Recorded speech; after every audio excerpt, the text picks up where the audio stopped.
السلام علیکم ناظرین، میں ہوں ماریہ جدون اور آپ دیکھ رہے ہیں آزاد ڈیجیٹل. ناظرین، آج ہم مختلف ٹاپکس پر بات کریں گے. آج کا جو مین ہاٹ ٹاپک ہے وہ ہے چیئرمین نادرا کی جو تعیناتی ہے وہ قلعدم قرار دے دی گئی ہے، اور اس کے ساتھ ساتھ نیب ترمیمی بل بھی بحال کر دیا گیا ہے. اور اس کے علاوہ مزید اور بھی امپورٹنٹ ٹاپکس ہیں جس میں ہم بات کریں گے.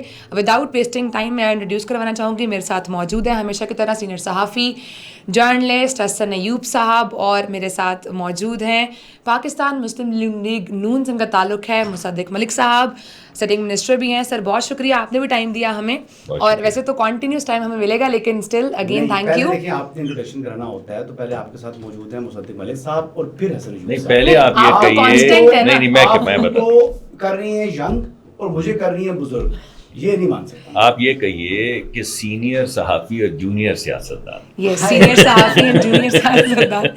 سو آغاز کرتے ہیں سر. سب سے اب آپ نے خود بنایا ہے، ویسے تو میڈم کی ذرا نوازی ہے ورنہ ہم دونوں کس قابل تھے.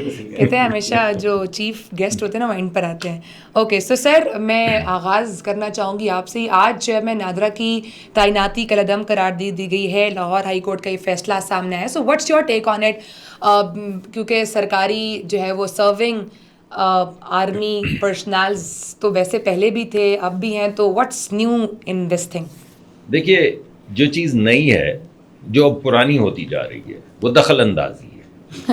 Good morning. دیکھیے، بات یہ ہے کہ جو فیصلے ہیں وہ کیا کہہ رہے ہیں. وہ فیصلے کہتے ہیں آئین بھی ہم بنائیں گے. یہ میں ریفر کر رہا ہوں جو پنجاب اسمبلی کے اندر مارکا آرائی ہوئی تھی، ٹھیک ہے نا، تو وہ کمال مارکا آ رہی تھی.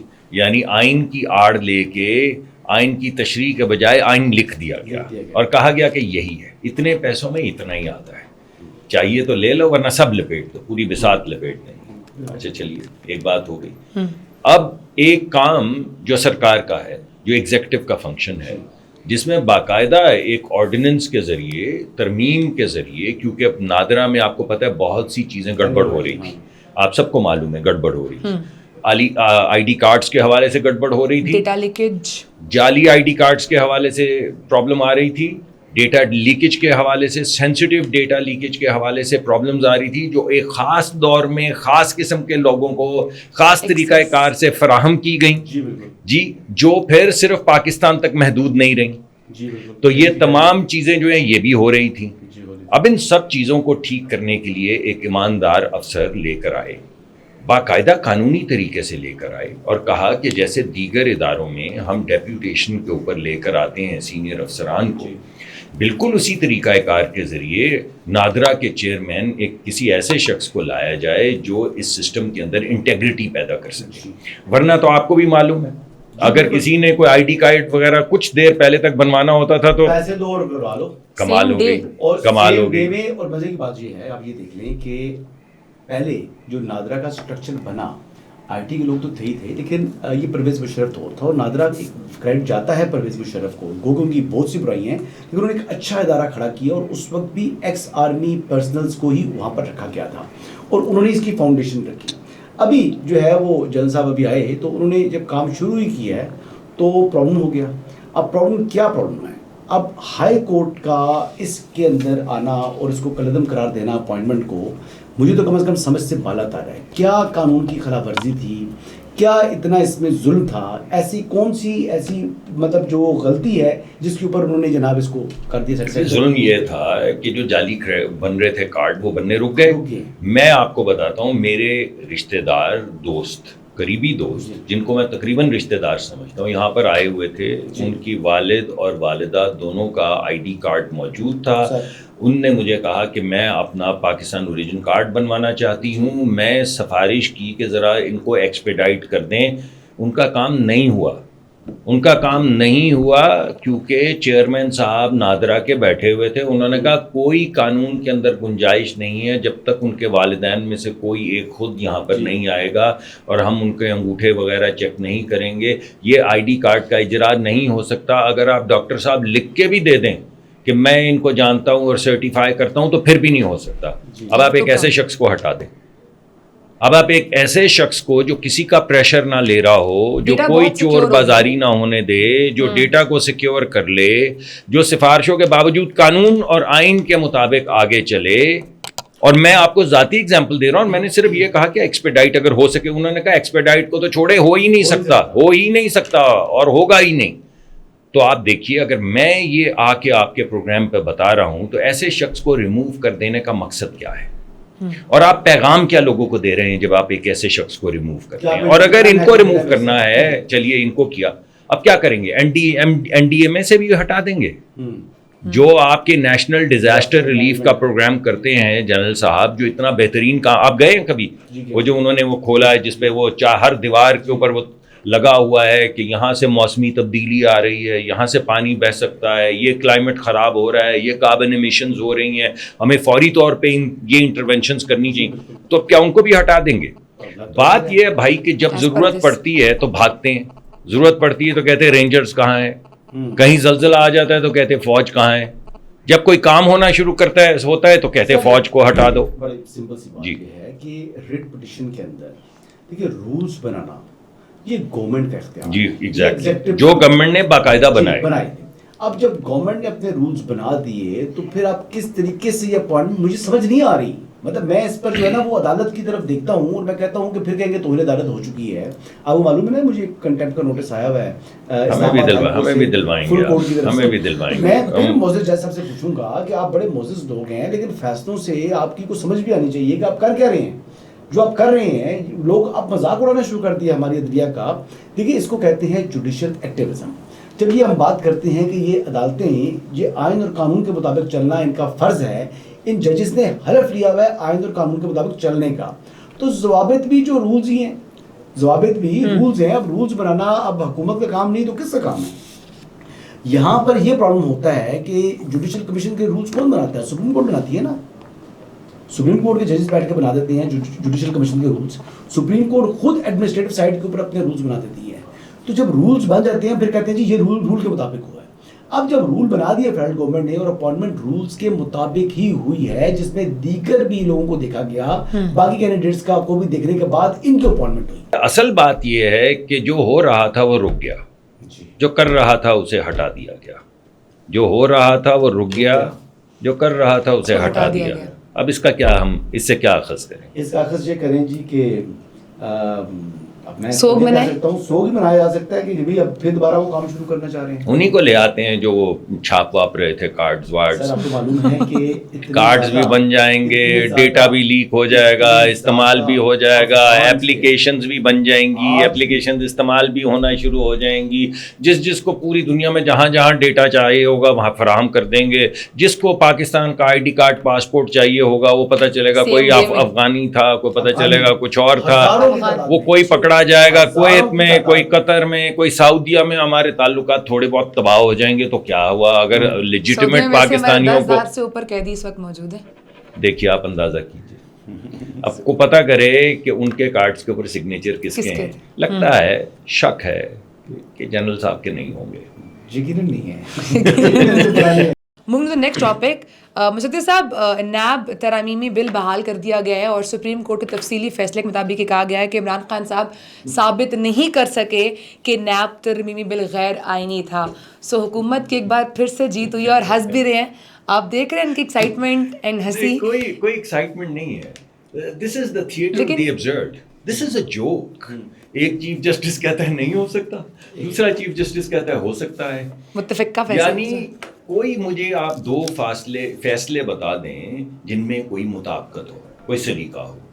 یہ جو ہمارا پریسیڈنٹ بیس سسٹم ہے, اس کا مطلب یہ ہے کہ جتنے بھی فیصلے ہوں گے وہ ایک مطابقت سے ہوں گے. یعنی اگر قانون کے تحت ایک فیصلہ کیا گیا ہے تو آنے والے فیصلے جو ہیں وہ they will be informed by the previous decision.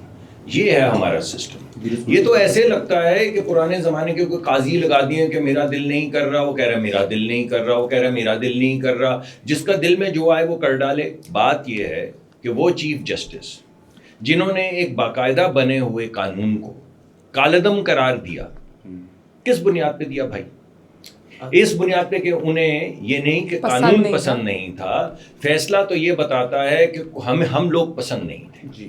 تو یعنی اگر اس سے پیچھے چلے جائیں تو وہ ایک سپریم کورٹ کے جو چیف جسٹس تھے کہیں یہی تو نہیں تھے.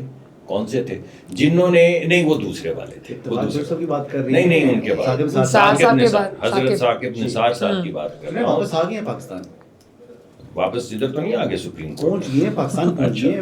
لیکن میں بات جو کرنا چاہ رہا ہوں یہ کہ انہوں نے ایک جونیئر عدالت کے اوپر ایک جج بٹھا دیا سپریم کورٹ کا, صرف سزا دینے کے لیے, صرف سزا دینے کے لیے. یار کیا مانیٹرنگ کرنے کے لیے, سزا دینے کے لیے. فیصلہ جو تھا it was a decision walking backwards, اور اس کے اوپر انہوں نے ایک انسپیکٹر بٹھا دیے جو سپریم کورٹ کے جج تھے اور کہا کہ یہ فیصلہ ہے, اسے جا کر کرواؤ. آج تک اگر یہ بات اچھی ہے, مان لے کہ یہ بات صحیح تھی اور مان لے کہ یہ بات اچھی تھی, تو پھر ہر کیس کے اوپر لگنے چاہیے تھے نا. تو یعنی ایک ہی شخص کو صرف سزا دینے کے لیے سپریم کورٹ کے جج کو لگانا تھا. تو بالکل اسی طرح یہ جو سپریم کورٹ کے جج تھے جن کو انہی کے کولیگز نے اوور رول کیا ہے, کوئی ان کا آپ بلائیں کسی دن انہیں احترام سے اور ان سے پوچھیں کہ بھائی جان آپ نے یہ کیا کیا تھا. جی یہ تو مجھے تو شکل بھی دیکھنا چاہ رہے وہ آج کل ایک ٹائم پر ظاہری بات ہے, اللہ تعالیٰ. لیکن بیرسٹر گوہر صاحب یہ کہہ رہے ہیں کہ فائدہ ہوگا اس فیصلے سے عمران خان صاحب کو.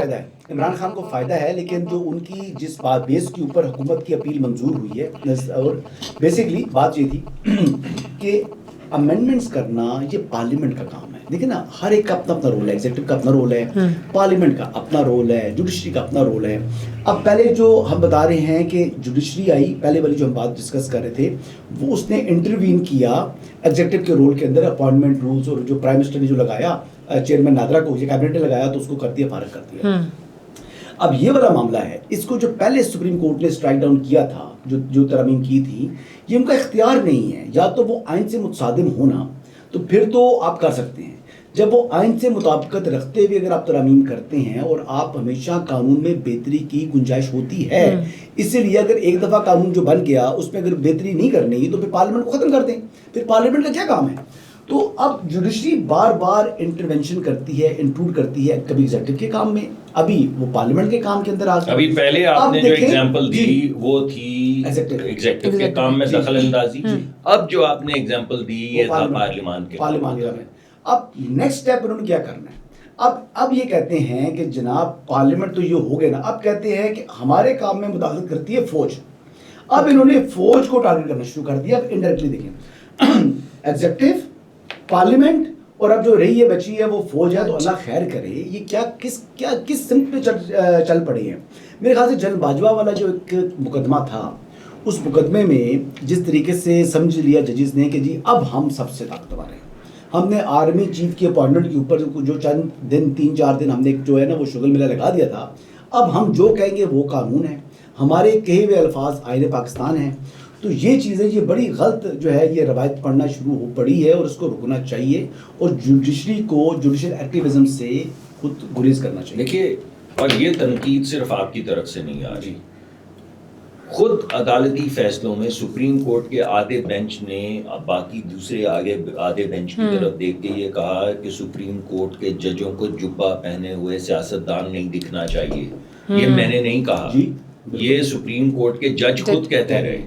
اور اس طرح کی بہت سی لمبی گفتگو ہے. جب آپ ایک پروگرام صرف جس دن کرنا چاہیں گے اس دن ہم بتائیں گے کہ کس سپریم کورٹ کے جج نے دوسرے ججز کے متعلق کیا کیا کہا, کہ آپ کو لابسٹ نہیں ہونا چاہیے, اس طرح کی بھی کوئی بات ہوئی, آپ کو جبہ پہنے ہوئے کچھ سیاستدانیوں کو ایسی بات, یہ باتیں کیا ہیں. اس سے آپ کو پتہ چلتا ہے کہ جو فیصلے ہو رہے ہیں وہ فیصلے آئین اور قانون کے بجائے کچھ اور چیزیں ہیں جن کی بنیاد پہ وہ فیصلے سامنے آ رہے ہیں. اور اگر آدھی عدالت دوسری آدھی عدالت کے خلاف اس طرح کی گفتگو کرے تو ہم بیچارے سویلین, ہم پر تو توہین عدالت لگتی ہے نا. تو وہ جو نہیں, مگر معززین بھی کیا ایک دوسرے دل آزاری پر بھی کیس کیا جا سکتا ہے. صرف یہ بتائیے, جب معزز آدمی ایک دوسرے معزز آدمی کی توہین کرے تو ہم پھر کیا کہیں؟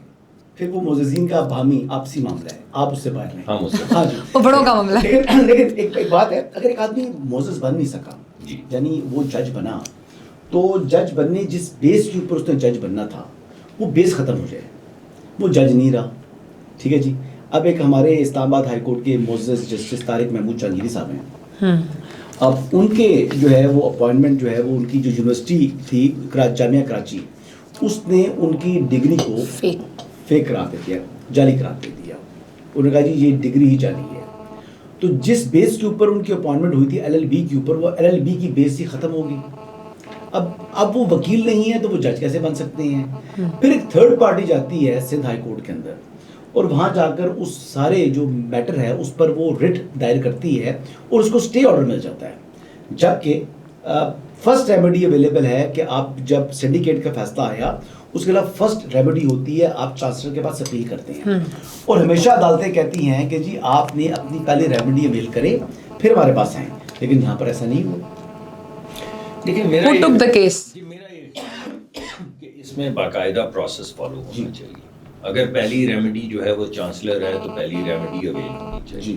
اس کے بعد اگر دوسری ریمیڈی جو ہے وہ عدالت ہے تو دوسری ریمیڈی استعمال ہونی چاہیے. اور میں یہ چاہوں گا کہ یہ ایک ایسی چیز ہے جس کے لیے کوئی بھی معزز جج ہو وہ ان باتوں سے ماورا رہے. یعنی اگر یہ باتیں بھی ہم نے ڈسکس کرنی شروع کر دیں کہ ڈگری بھی ہے یا نہیں ہے, یا وہ والی باتیں جو ہمارے ایک سیاستدان نے کہی تھی کہ ڈگری تو ڈگری ہوتی ہے اصلی ہو یا جعلی. نواب اسلم ریحانی صاحب. تو اگر گفتگو نواب صاحب تک پہنچ گئی اور پھر فیصلے یہ ہونے شروع ہوئے کہ ڈگری تو ڈگری ہوتی ہے اصلی ہو یا جعلی ہو, تو میرے خیال میں اس سے عدالت کا وقار مجروح ہوتا ہے, میرے خیال میں ججز کا وقار مجروح ہوتا ہے. میرے خیال میں ایک پروسیس کے ذریعے ہمیں بھی نہیں معلوم کہ اصل حقیقت کیا ہے, تو ایک پروسیس جو بھی لیگل پروسیس ہے, جو بھی ریمیڈیز ہیں, ان کو سسٹمیٹکلی چلنا چاہیے, سسٹمیٹکلی ریمیڈیز کو اویل کرنا چاہیے, اور عوام کے سامنے ایک بڑے ٹرانسپیرنٹ طریقے سے نام اپنا کلیئر کرنا چاہیے کہ بھائی ایسا ہے یا نہیں ہے. جو بھی فیصلہ ہو وہ سامنے آنا چاہیے. سو حسن صاحب, آخری کلوزنگ کی طرف جاتے ہوئے یہ کہے گا, فائنلی پاکستان تحریک انصاف سنجانی میں جلسہ کرنے جا رہی ہے, لیکن اس پر خبر تھوڑی اچھی نہیں آ رہی. NOC تو مل چکا ہے, بٹ لیٹ سی جلسہ ہوگا نہیں ہوگا, کامیاب ہو پائے گی, اپنا امپیکٹ کریٹ کر پائے گی پاکستان تحریک انصاف. وہ تو گورنمنٹ سے پوچھتے ہیں. آپ کو معلوم ہے کس جگہ ہے یہ جلسہ ہو رہا ہے؟ یہاں منڈی مویشیاں لگتی ہے قربانی کی عید سے پہلے. صرف میں یہ تو نہیں کہہ سکتا کہ لگ رہی ہے, یہ تو میں نہیں کہہ سکتا کہ لگ رہی ہے. حکومت نے یہ حسن صاحب غلط بات ہے. یہ آپ نے کیوں کہا ہے, یہ آپ نے کیوں کہا ہے؟ This is below the belt. آپ نے یہ جگہ کا تعین اس لیے کیا ہے کہ قربانی سے پہلے, یعنی ابھی گزری ہے قربانی کی عید, اب جو ورکر آئیں گے وہاں پر جلسے میں شرکت کے لیے ان کو بھی قربانی دے کر آنا پڑے گا, یا ڈنڈے ڈنڈے کھا کر پہنچیں گے؟ دیکھیں میں دو باتیں کروں, یا آرام سے پہنچیں گے. ایک تو دیکھیں پہلے تو میں یہ کہوں گا کہ یہ جو آپ نے بات کی یہ مایوب ہے. اچھا, یعنی آپ نے اچھا خاصا ایک سیاسی جلسہ جو ہے آپ نے اس کو کہہ دیا میلہ مویشیاں, یہ تو کوئی نہیں, اس جگہ پر میلہ مویشیاں لگتا ہے نا جی, مگر آپ کو یہ کیا ضرورت ہے مینشن کرنے کی ضرورت ہے؟ وہ پوائنٹ کیوں دیا گورنمنٹ آپ کی ہے, آپ کی ڈسٹرکٹ گورنمنٹ نے کیوں اس جگہ کو کا تعین کیا ہے؟ اسلام آباد ہی ہے, اسلام آباد میں جگہ منڈیاں لگتی ہیں کیونکہ یہ ہم سارے بڑے اچھے ماحول میں بیٹھے ہوئے ہیں, تو میں نے آپ نے ایک مایوب بات کی تو میں نے کہا چلتے میں بتا دیں, تو آپ اس کو کاٹ دیجیے. یہ عوام سے کہہ رہا ہوں کہ ان کی بات کو اگنور کریں. جلسہ ہے, جلسے کے متعلق کہتا ہوں. اب میں واپس جاتا ہوں جو میڈم نے بات کی تھی, جو میں نے 2 منٹ پہلے آپ کو بات کی تھی نا, کہ جب فلم لگتی ہے نا تو نیچے سے آواز آتی ہے ڈبہ,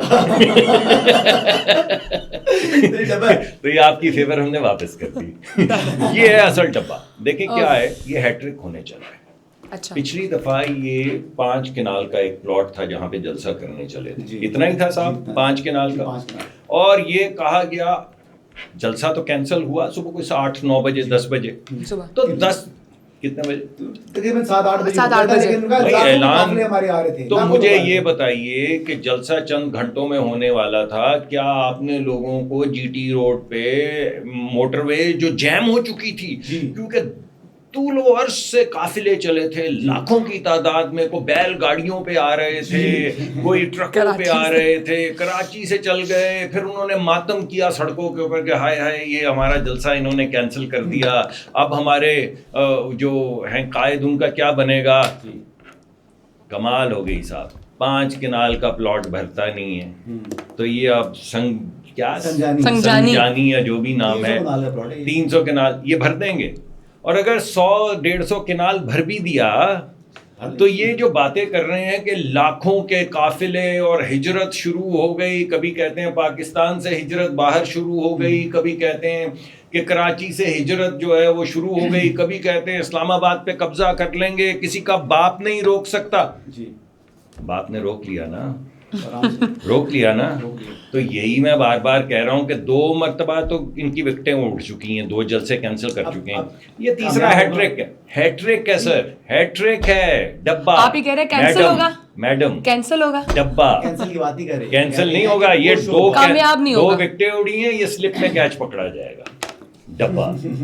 لیکن آپ کو بینگ ان گورنمنٹ ان کو سپورٹ کرنا چاہیے if they want to show their power. میں آپ کو ایک ایمانداری سے بتاؤں, لاچاری کا تو ان کا عالم یہ ہے کہ اگر ان کو جلسہ کرنا ہے تو ہم ہی کو آخر میں سپورٹ کرنی پڑے گی. ان سے تو ہونے والا نہیں. ناظرین اجازت دیجیے گا, اپنا بہت سارا خیال رکھیں اور آزاد ڈیجیٹل کو لائک بھی کریں, سبسکرائب بھی کریں اور کامنٹ بھی کریں. ٹیک کیئر, اللہ حافظ.